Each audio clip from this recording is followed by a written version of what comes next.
Hello, everyone. It's Brian here in Toronto, and I realize it is time for a fifth installment of bad album covers. I've done 4 in the past. The last one was 3 months ago, so I think it's about time I move on to number 5. So, in honor of the pending arrival in Canada of our man from down under, I'm talking about the Shirtmaster General, King of Fashion, King of Shirts. You know him as Ben Rankins. And you may know that he is coming to Canada and the United States. So first to the West Coast, Vancouver, then to Toronto and environs, and then I think off to New York, if I remember correctly. So I have to start with something to celebrate that with a record cover that we've talked about in comments a few times. And that is this rather unfortunate album cover from Lou Reed. This is his 18th record from the year 2000 called Ecstasy. Now, I'm actually not going to tell you what's going on in this album cover, but let's take a close look at it. There's Lou on the front. There's Lou on the back.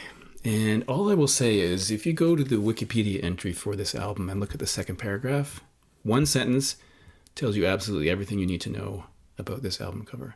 I will say, though, that I think this is a wonderful Lou Reed record, spoiled only by the cover image.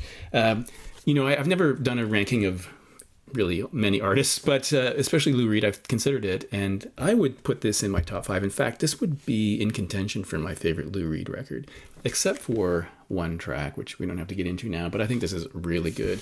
Very strong, later day Lou Reed record. So look that up if you're at least a bit curious about what's going on those images. Number 2 from a band I really like, and this is their 5th record from 1992, and that is the Flaming Lips. Again, I love this band, especially the early stuff. I think they're really great. My first copy of this was on a CD. Here's the back of it. And as I say, my first copy was on CD, so I never really paid attention to the art. You would just see this large text here, and I thought, I wasn't really drawn to what was going on here. But this is Hit to Death in the Future Head. And as you probably already noticed, there is a toilet here. Now, of course, there's a number of records that have toilets on the cover. I can think of 3 others off the top of my head before this one. But this has polka dots on it. Now, I was wondering for a long time when I discovered the toilet here, is Future Head, is that a reference to the bathroom? Because as you may know, the head is a term that's used, a slang term for the bathroom in some parts of the world. So is this the Future Head? The other thing is, maybe I'm weird here, but I never have the toilet seat up in my house. It's always down. I know people criticize men for leaving the seat up. For me, the seat's always down and the lid is always down, never open.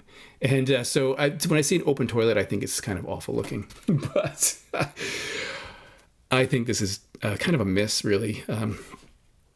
Even that image would have been better, perhaps. Great record, though.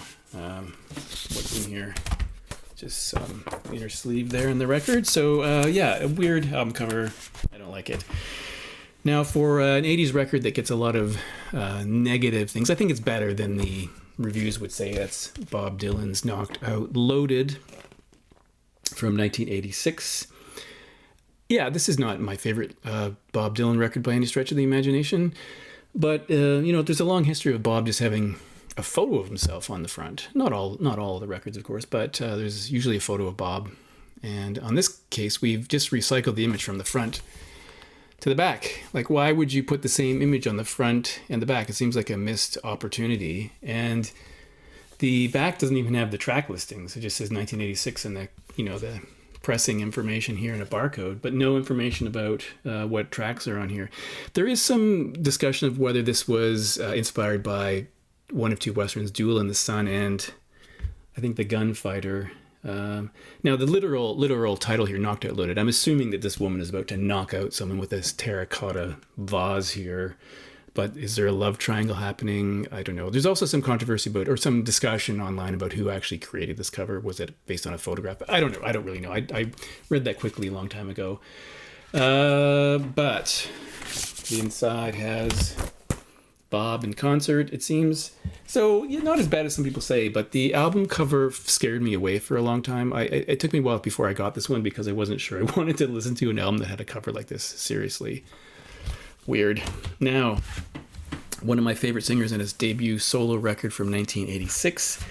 This is Peter Murphy, and this is called Should the World Fail to Fall Apart, which you might not be able to read very clearly because it's on this, I don't know, this pond-looking foul landscape here with these, I don't know, every font, every letter is a different, well, not every word is in a different kind of font. We have Peter Murphy's name.